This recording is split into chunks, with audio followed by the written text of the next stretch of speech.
Bom dia, paz do Senhor, como vocês estão, como tem passado?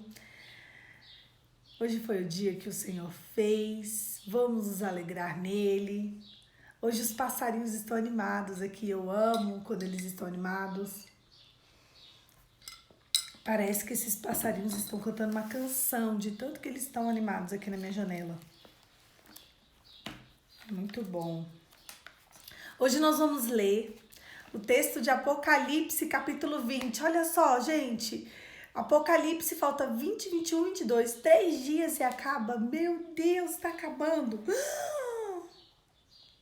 E aí, tá para acabar o livro de Apocalipse. Mas é isso. O tanto que a gente cresceu, o tanto que a gente evoluiu, o tanto que a gente cresceu em conhecimento. Eu tentei passar o texto de Apocalipse para vocês, o texto, sem muitos dogmas, sem muitos conceitos pessoais, explicando um ponto, outro, porque eu acho que vale a pena a gente ler ele puro, entender, interpretar cada um dos textos, né? Mas é isso. Vamos lá, vamos começar? E hoje a gente vai falar de 3 tópicos: os 1000 anos, a destruição de Satanás e os mortos serão julgados. O texto de Apocalipse é um texto extremamente polêmico no meio gospel. Ai, meu Deus, eu só venho com coisa polêmica no meio gospel, né? Mas olha só, eu vou me ater à palavra, eu vou explicar mais ou menos algumas das divergências, não vou falar todas, mas vocês sabem, tem os pré-milenistas, os amilenistas, os pós-milenistas. Meu Deus, o que é isso? O que é esse negócio de milênio? Antes de eu começar a ler, eu quero que vocês se atenham a uma coisa. O livro de Apocalipse é um livro com números e datas simbólicas. Não sabemos se será números literais, alguns deles, ou simbólicos. Então, a sensação, paz do Senhor, gente, a sensação é que, e alguns estudiosos que dedicam sua vida estudando esse livro, eles têm a clara interpretação de que, inclusive, esse milênio é um milênio simbólico, tá? Assim como 144 mil, assim como a questão das 42 semanas, assim como aquele negócio do 666, o número, enfim. A gente não sabe como de fato vai acontecer essa questão do milênio. A gente sabe que pode ser uma junção de números. Eu sei que de um cálculo que eles fazem, porque eu não vou fazer esse cálculo, porque eu até tentei, gente, ficar trazendo esse cálculo aqui, mas esse cálculo é muito difícil para minha mente, entendeu? Vocês pesquisem o cálculo, porque é muito complicado falar aqui para vocês, porque eu sou ruim de cálculo, tá? De cabeça, assim. Existe um cálculo que é feito, e nesse cálculo na verdade, é trazendo um número exato perfeito, sabe? Que não significa que vai ser exatamente 1000 anos. Enfim, eu acho muito bacana todas essas interpretações, todas essas linhas, e eu quero deixar firme uma coisa para vocês. Vocês querem estar seguros de tudo isso? Vocês querem estar convictos de tudo isso e seguros de onde vocês vão estar, de onde nós vamos estar? Tenha no seu coração a verdadeira adoração. Quando alguém começa a discutir comigo a despeito do Apocalipse, eu já tenho uma revelação clara e pronta e uma resposta pronta para dar sobre isso. Olha, querido, você pode ser amilenista, pós-milenista. Você pode crer, tem uma determinada doutrina que diz que eles são 144 mil, que é só eles, que pipipi, papapá. Eu digo para eles assim, você sabe o que vai contar? A adoração. Oh, querido, você sabe o que vai contar? É você seguir a Jesus em um evangelho de arrependimento. Você sabe o que é que de fato vai te livrar do vale da sombra da morte? Você sabe o que de fato vai te livrar disso tudo, de toda carnalidade, de tudo? É estar diante de Deus. E é por isso e é por causa disso que nós estamos em Cristo em arrependimento. não tem argumento que continue contrastando quando a gente fala a verdade. Você não precisa ser sabichão do Apocalipse. Você tem que saber o que está aqui de uma forma simples, tranquila. Você tem que ter uma noção, até porque você tem que passar para os seus filhos, para os seus sobrinhos, para os seus netos. Mas o que vai interessar para a sua vida mesmo é a tua capacidade de arrependimento e de adoração. Acabou. Se você for uma pessoa inclinada às coisas do Senhor, acabou. Não tem essa história de vai acontecer assim, vai acontecer assado, tá? Outra coisa também que eu queria deixar claro é que o livro de Apocalipse é como se fosse dividido em várias sessões, tá? E é como se fosse a mesma coisa acontecendo de diversos ângulos, tá bom? Então, o que eu vou ler aqui pra você vai ter uma briga de novo. Meu Deus, só teve briga, vai ter um barraco aqui agora nessa história, nesse dia, neste momento. Mas é algo que é visto de outro ângulo, tá? É algo que estava acontecendo e João está relatando no capítulo 20, algo que é visto de outro ângulo, porque é a destruição de Satanás. Porque a gente tem que entrar em concordância com o Apocalipse capítulo 18, que é quando a besta... Cadê? Deixa eu voltar aqui. Que é quando cai a Babilônia, que aí é o anticristo, a besta, o falso profeta e é o outro também, eu esqueci. Que eles caem. Que é toda essa simbologia maligna, demoníaca, que tudo isso vai caindo. Então, é como se João estivesse vendo toda essa história de outro ângulo e contando de outro ângulo e sobre um outro aspecto pra gente, tá bom? É uma continuidade de um ato, é um ato contínuo.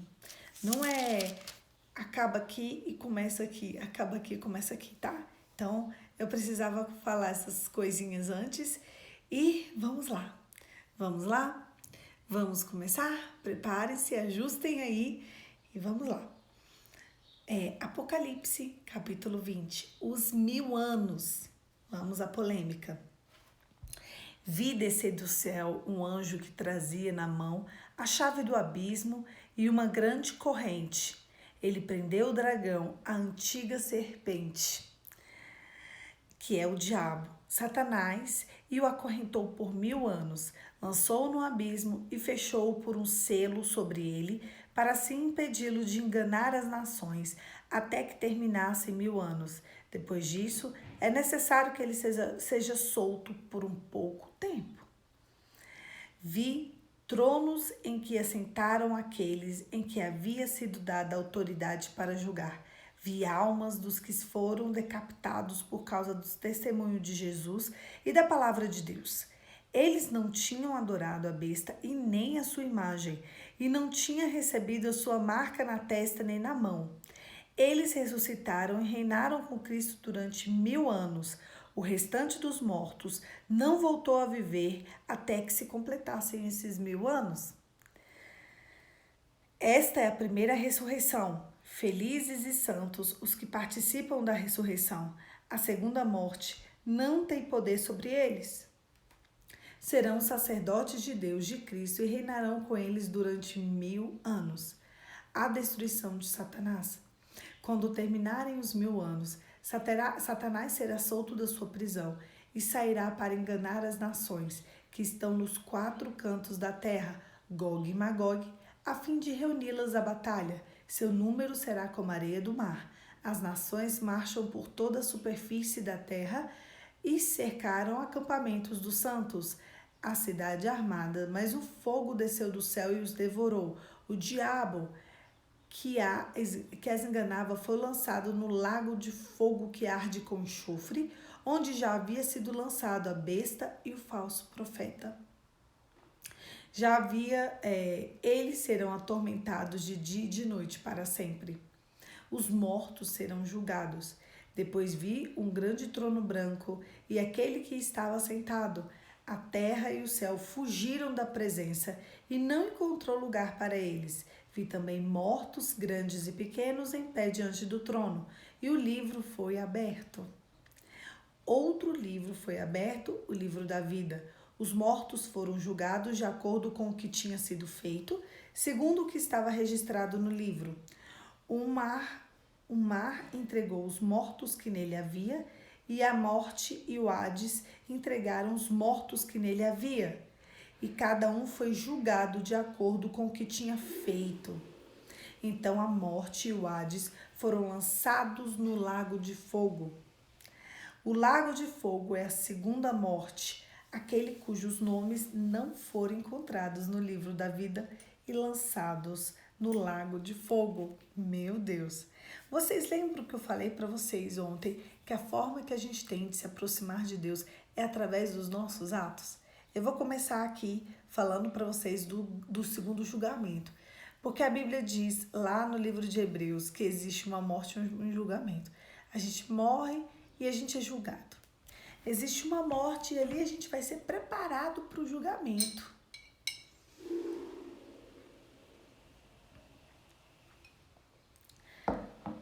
Depois, aqui eu quero que vocês entendam que nesses 1000 anos eles estão falando da ressurreição. Ressuscitação, desculpa. Então aqui eu quero que vocês vão acompanhando o raciocínio comigo, porque é um pouquinho mais complicado, mas a gente vai chegar lá, calma. Por isso que eu falei umas coisinhas antes também, pra gente já chegar aqui com um pouquinho mais de entendimento nesse nível. Durante esse tempo, é um tempo em que Jesus vai reinar. É um tempo em que haverá a ressuscitação de mortos. Que mortos? Todos os mortos. Vocês perceberam que aqui está dizendo Hades é um inferno, né? Algumas traduções dizem Hades, outras traduções Hades, outras traduções dizem inferno. O inferno entregará os mortos, o mar entregará o morto.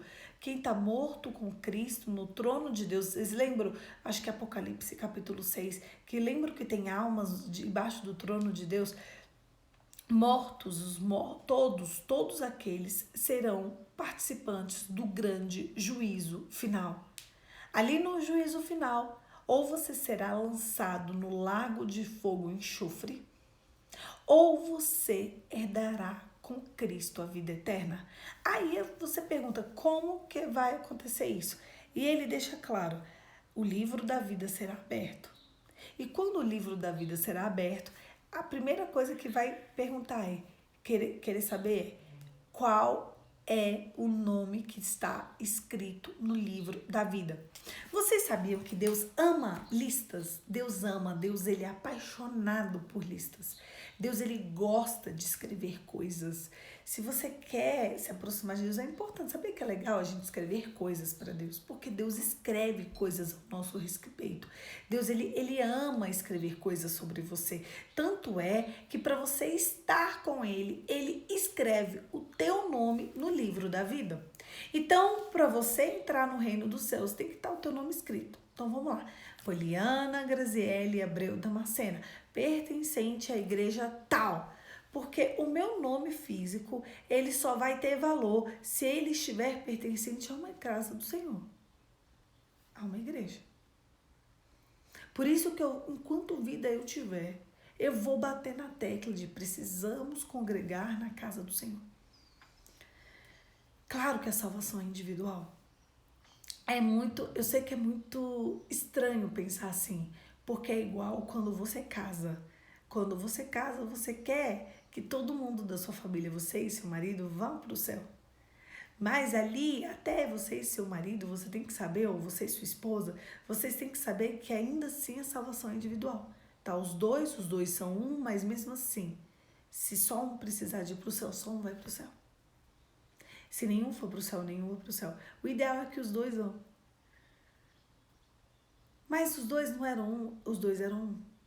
Mas aqui o Senhor coloca um nome individual. A intenção real de um casamento é pelejar, é literalmente lutar e pelejar para que o teu cônjuge, a pessoa que vive com você, que mora com você, alcance o céu. Por isso que eu bato na tecla de que a primeira coisa que a pessoa precisa de fazer para o seu cônjuge é pelejar pela salvação dela. A pessoa sempre fala, eu oro pela libertação do meu cônjuge. Eu falei, mas ele é salvo? Porque a coisa mais importante que existe na face da terra para uma pessoa é ela ser salva. A salvação é o início e é o princípio de tudo. Vocês viram que aqui na hora do Apocalipse, Deus não vai querer saber da sua libertação. Deus não vai querer saber de nada. Ele vai querer saber se o seu nome está escrito no livro da vida. E nós somos condutores para ajudar pessoas a ir para o céu. Lá no dia, serão contabilizadas as pessoas que foram para o céu por causa de você. Se alguém aqui for para o céu por causa de mim, a tua vida vai ser contabilizada na minha vida. Olha que coisa linda. Olha, se você, de repente, estava condicionada ao inferno e, de repente, por conta desses devocionais, por conta dessas palavras, e você mudou de vida, e você se arrependeu dos seus pecados, e você confessou Jesus, e você foi para a casa do Senhor, e você vive uma vida de oferta, de gratidão, de boas obras, a tua vida me será imputada por justiça. Por isso que eu sou contra você pregar. Eu conversei com uma menina nesse final de semana, e ela sabe que eu prego, e ela virou para mim e falou assim, quanto você cobra para pregar nas igrejas? Antes, quando eu comecei o ministério, ninguém me perguntava isso. Do ano passado, acho que do meio do ano para cá, eu já ouvi isso algumas vezes. Eu não gosto de ouvir isso. Eu não prego, eu não cobro para pregar a palavra. Meu Deus. Claro que se a gente vai em algum lugar e alguém te dá uma oferta, é uma coisa. Alguém te dá um presente, é uma coisa. Você vai falar assim, não, eu não quero esse presente. Igual eu fui pregar numa igreja, eu ganhei assim uma caixa de chocolate, assim, com um negócio que eles fizeram manual, que me deram uma caneca, uma coisa linda. Eu amei, sabe? De vez em quando até uso nos devocionais, quando eu vou tomar chá, quando tá mais frio, eu tomo chá.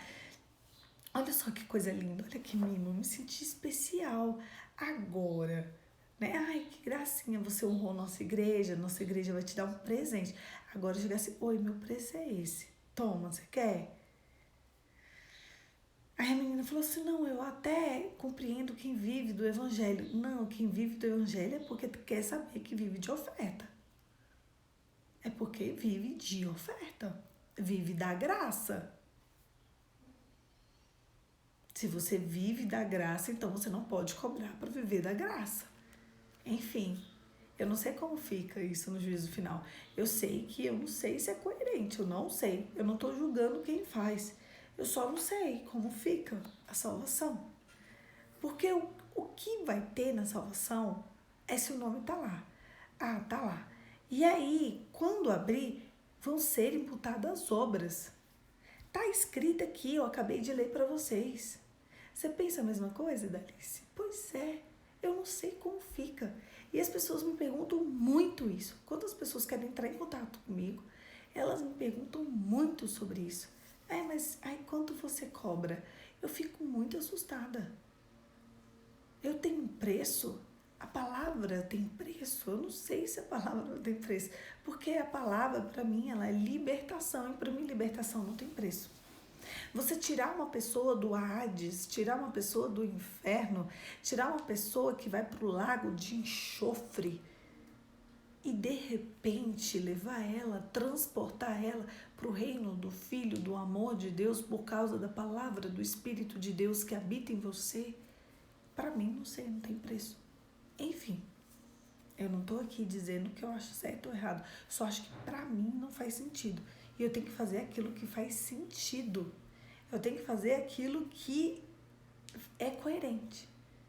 E para mim não é coerente isso. Tudo bem. Então aqui nesse dia, aqui nessa hora, aqui nessa confusão, aqui nesse momento concomitante, o que vai estar acontecendo? A ressuscitação de todos os mortos. Todos os mortos para o juízo final. Aqueles que não estão com o nome no livro da vida. Eles vão ver pessoas indo para o céu e eles indo para o lago de fogo e enxofre.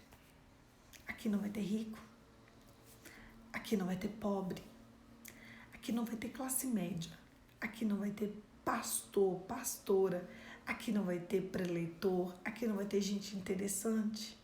Aqui vai ter pessoas ou indo para o trono de Deus ou indo para o lago de fogo e enxofre.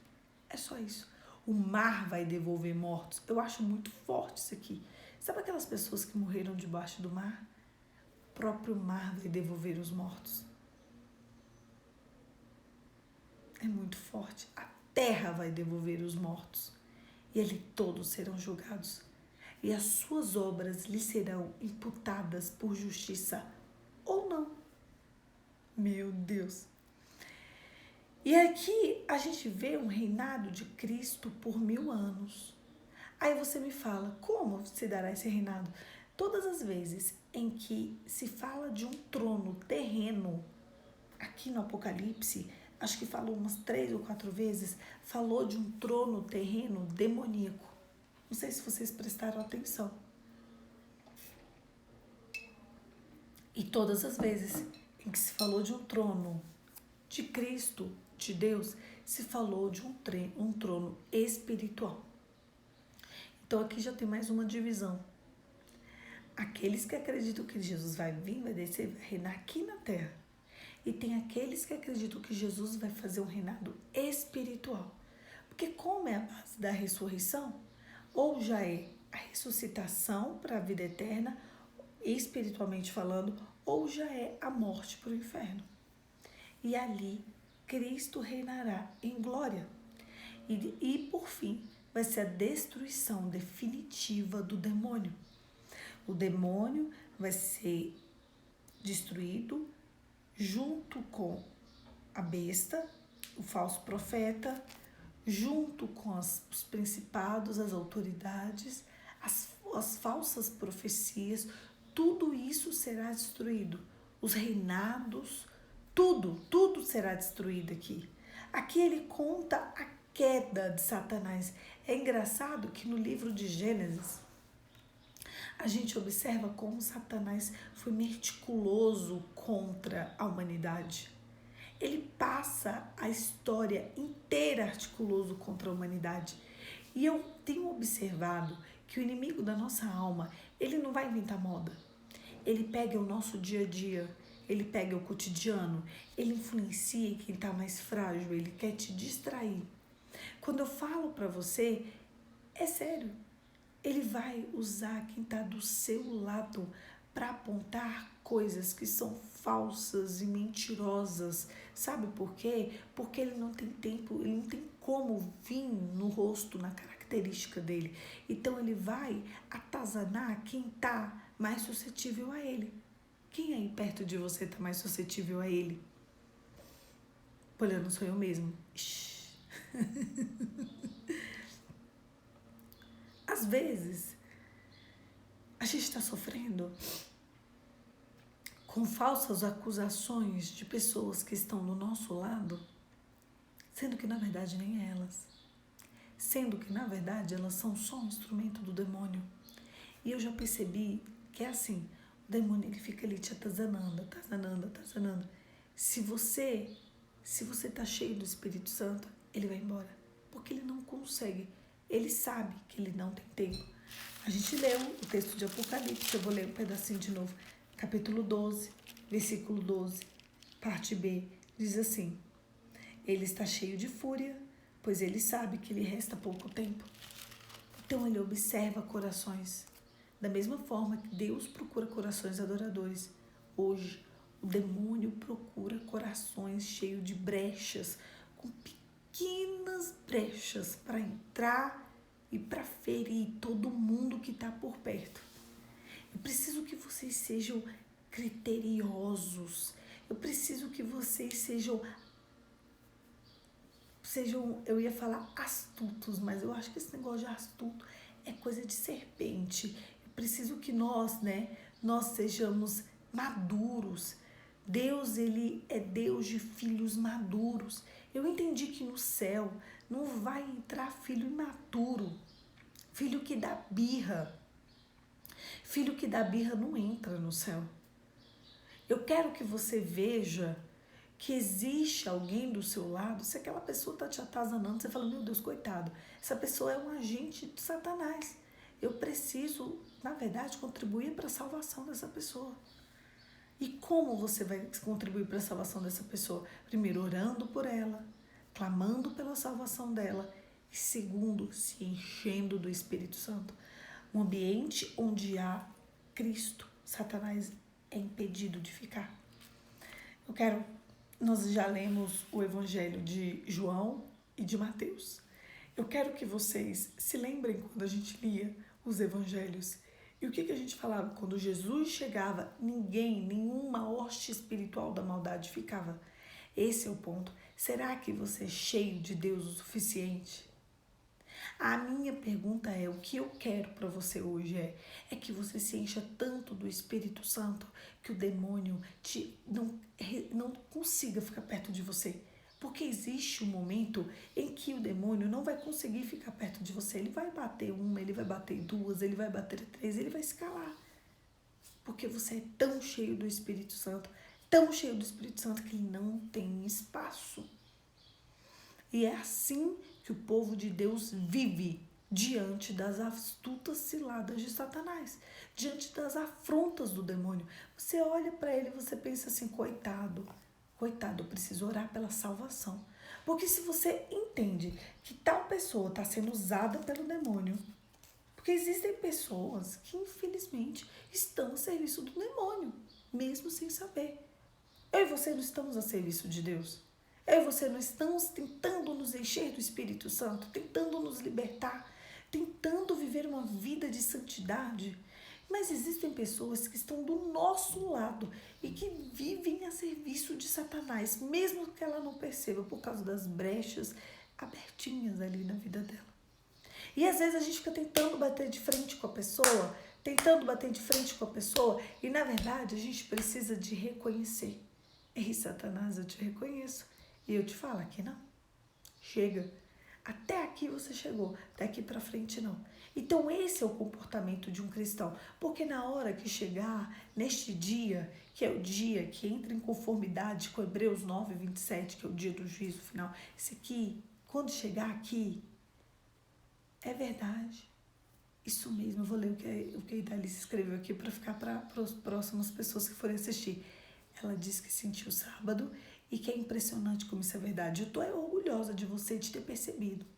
Porque as pessoas não percebem. Elas acham que as ofensas que a gente recebe é contra a gente. Na verdade, não é. É o demônio, ele possui um frágil e ele quer te atazanar. A minha pergunta é, quem é você em Deus? Onde você está? Qual lista teu nome está? Teu nome está na lista de filhos maduros? Teu nome está na lista de filhos com olhos abertos? Ou teu nome está na lista de cegos? Meu Deus. Porque o inimigo da nossa alma, ele vai querer nos atazanar de qualquer jeito. Só que assim, palhaço, quando ele vai dar show, se não tiver plateia, ele não continua. Como é que palhaço vai fazer palhaçada sem show? Quem vai rir? Quem vai bater palma? Você chega no circo, tem um palhaço. O palhaço só pode fazer rir se tiver alguém para rir. Então o palhaço só consegue lidar quando tem plateia. A questão é, quem é você em Deus para você não ser plateia do palhaço? Porque o palhaço aqui, ele é representado por uma hoste espiritual da maldade nos lugares celestiais, porque tem um demônio que ele é um demônio zombador. Por isso que eu falei, eu dei a característica do palhaço. Não, coitado do palhaço físico, tá? Mas eu tô falando que existe um demônio zombador. Um dos. O inimigo, ele vai pegar coisas coisas pequenas, coisas que te ferem, coisas que são suas e vai transformar em uma mentira. E aquilo ali, ele vai tentar criar uma ferida, uma lacuna, uma brecha para comprometer a sua salvação. Ei, se você está com pouca força, seguro que você tem, não deixa.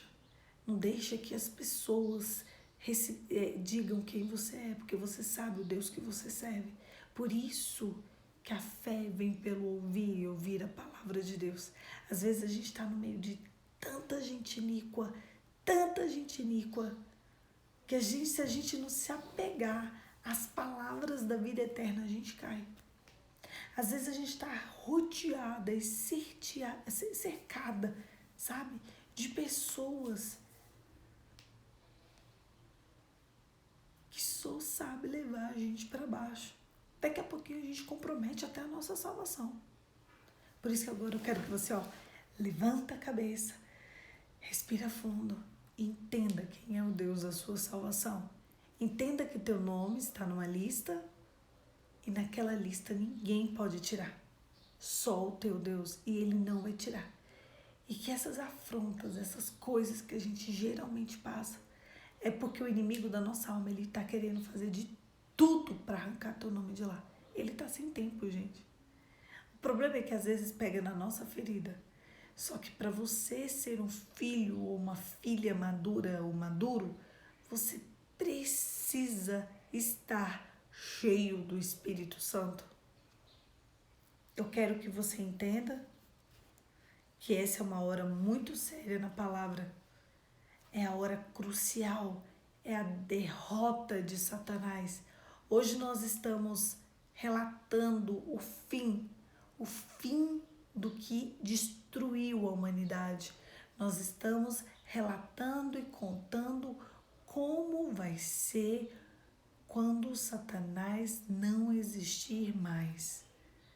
Ele usa pessoas, circunstâncias, coisas, mas vai chegar um dia, vai chegar uma hora, e a questão é que ele já sabe que isso vai chegar, em que ele vai ser preso, depois ele vai ser solto um pouco de tempo, ele ainda vai atazanar um pouco, e depois ele vai ser lançado no lago de fogo e de enxofre, junto com o falso profeta, junto com o espírito da besta, junto com o anticristo, toda essa galera, junto com aqueles que blasfemaram contra o Espírito Santo, junto com aqueles que não quiseram que o nome deles estivesse no livro da vida, junto com aqueles que desistiram do Senhor, junto com aqueles que não se arrependeram dos seus pecados, todos estarão lá, todos irão ver, tudo será contemplado.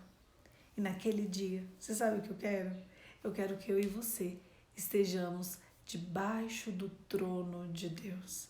Estejamos juntos com aqueles que foram firmes e fiéis até o fim. Estejamos com aqueles que, mesmo com as afrontas do inimigo, fomos fiéis até o fim. Às vezes, existem pessoas do nosso lado, que elas são sim um agente.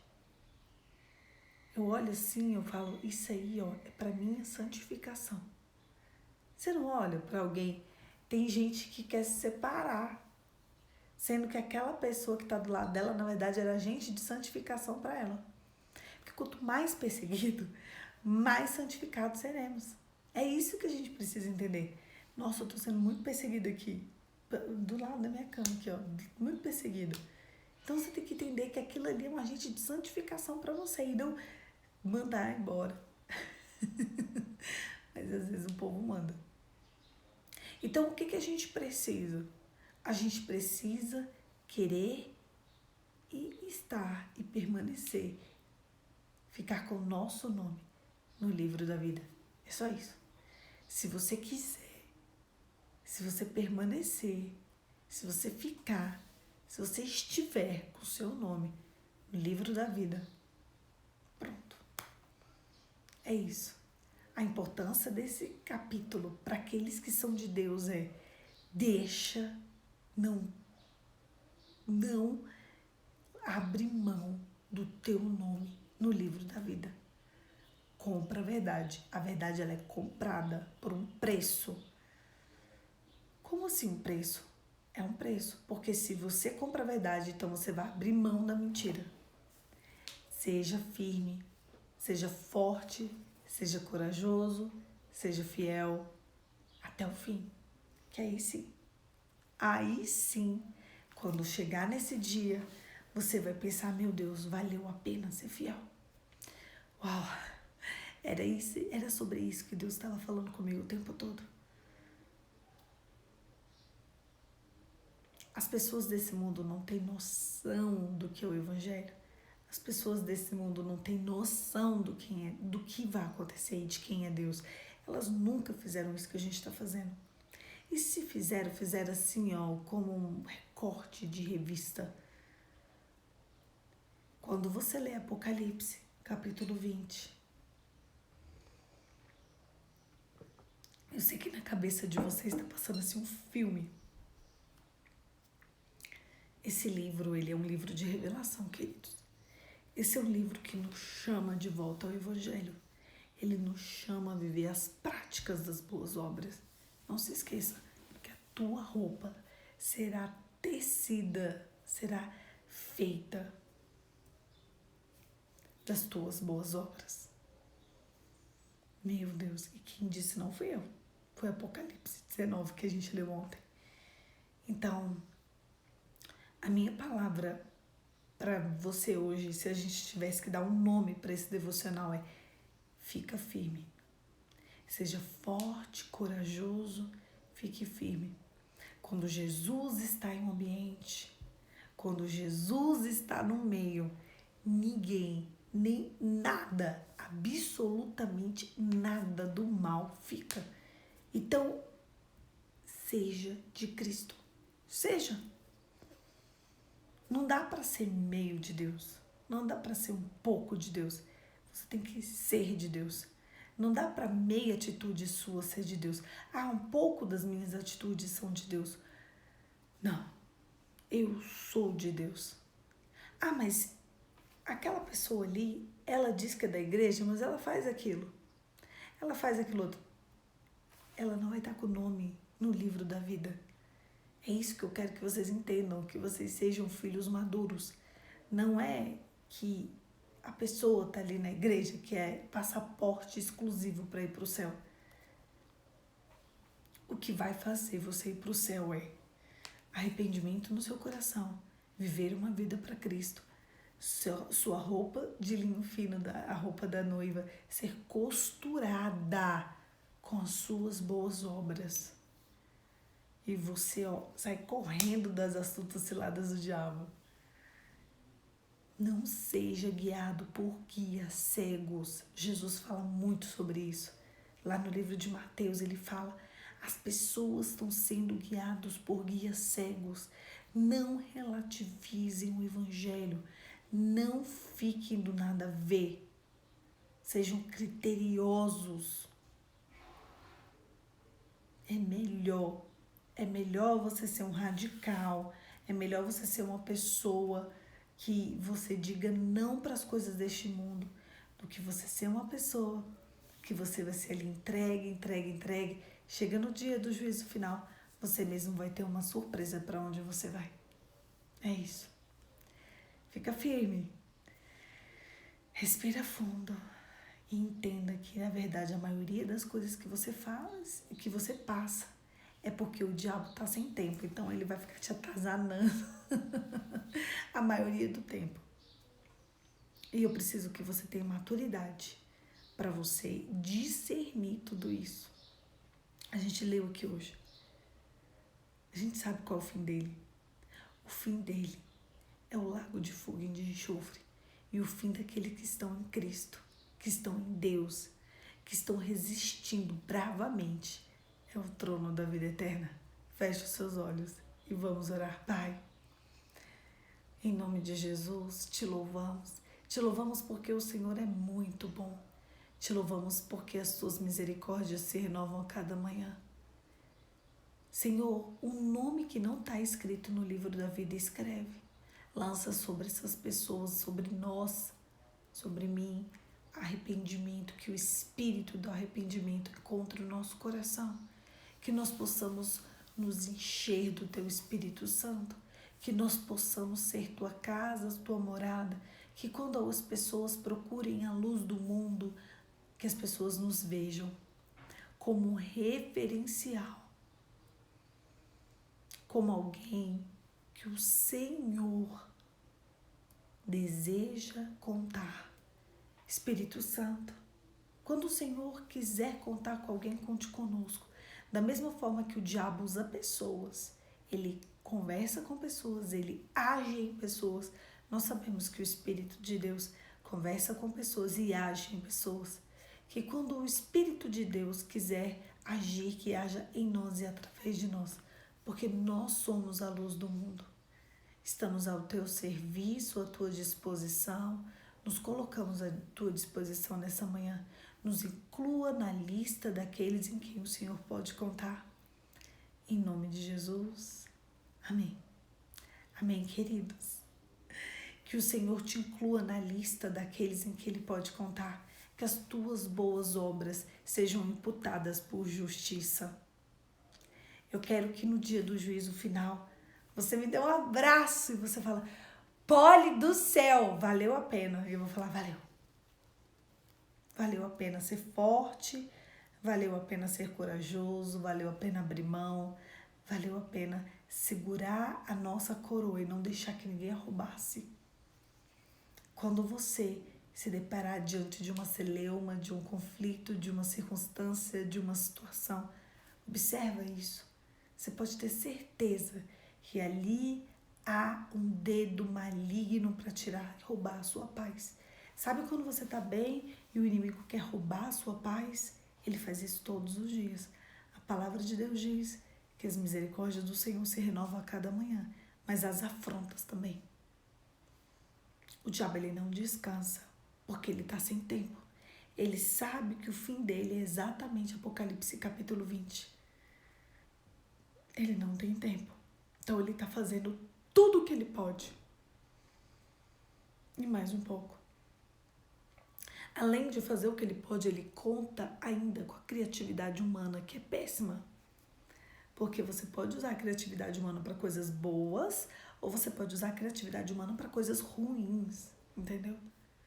E eu tô falando de dentro de casa mesmo, meninos. Porque fora a gente ainda até identifica, mas de dentro de casa a gente sempre pensa que é alguma coisa pessoal. E não é. Identifica como sendo real. Às vezes eu vejo que há muitos divórcios porque a pessoa que foi muito atacada, ela não percebeu que o outro estava só sendo agente de Satanás.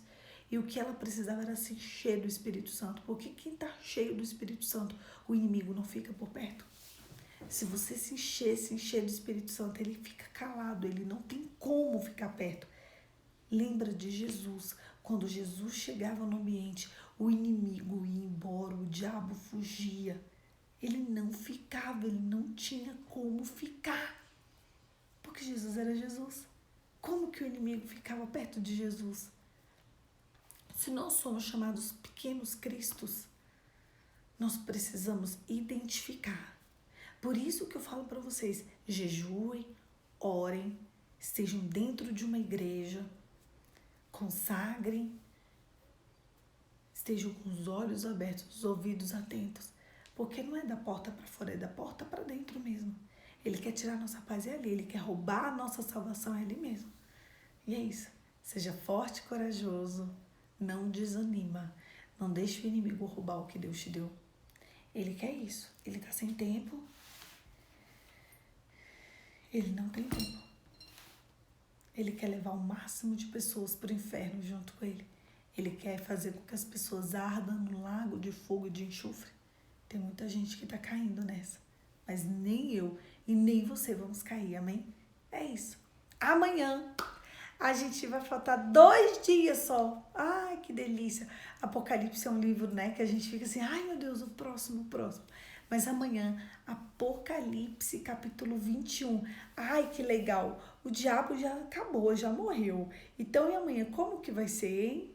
Como que vai ser o capítulo de amanhã com o diabo já derrotado, hein? E é isso, amanhã, Apocalipse, capítulo 21. Eu espero vocês para a gente continuar essa aventura de Apocalipse. Fica ligado, fica esperto. 5h45 a gente tá aqui. Se prepara que amanhã o capítulo é uma delícia. Eu amo Apocalipse, capítulo 21. Claro, né? Ele já foi embora, já acabou a nossa atazanação. É uma bênção. Então é isso. Eu espero vocês amanhã. Um beijo, fica com Deus e até amanhã. Deus abençoe. Olhos abertos, ouvidos atentos. Seja cheio do Espírito Santo. Existem coisas que são carnais e existem coisas que são espirituais. O Espírito discerne o Espírito. E a gente só vai conseguir discernir com jejum, oração e santidade. E eu preciso que você não ceda. Seja forte e corajoso. O inimigo está sem tempo, mas o teu nome está no livro da vida. Não desperdiça a oportunidade de estar com Deus por toda a eternidade. É isso. Um beijo. Fica com Deus até amanhã. Ai, que eu já quero que você chegue logo amanhã. Tô com muitas expectativas. Acabou! Foi embora, morreu, chegou o fim de Satanás, chega uma hora que ele vai embora. E o dia é hoje, ó, cadê a pedra? Puft, puft, gente, acabou. Ele foi lançado no lago de fogo, de enxofre. Hoje é um dia muito feliz. Porque acabou. Toda essa palpitação, todo esse negócio, toda essa porrinhação, sabe? Tudo que você passa, você pode ter certeza que um dia ele vai ser lançado no lago de fogo e de enxofre. É só isso que me deixa feliz. Em ver que todas as coisas que eu passo, todas as afrontas, todas as astutas ciladas do diabo e que ele faz contra mim, eu só penso, um dia você vai ser lançada no lago de fogo e de enxofre. E eu vou estar do lado do Cordeiro. É isso. Um beijo, fica com Deus e até amanhã.